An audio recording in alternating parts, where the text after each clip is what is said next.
AGMT.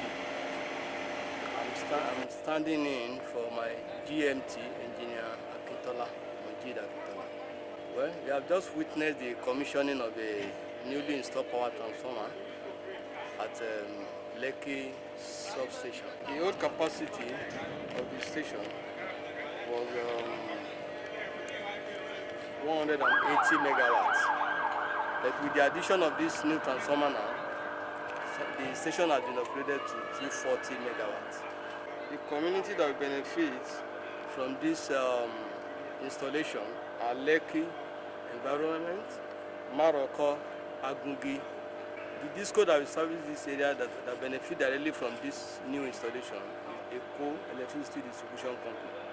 This project is sponsored by World Bank. We want to assure the consumer out there that with this increased capacity, the community will enjoy regular power supply.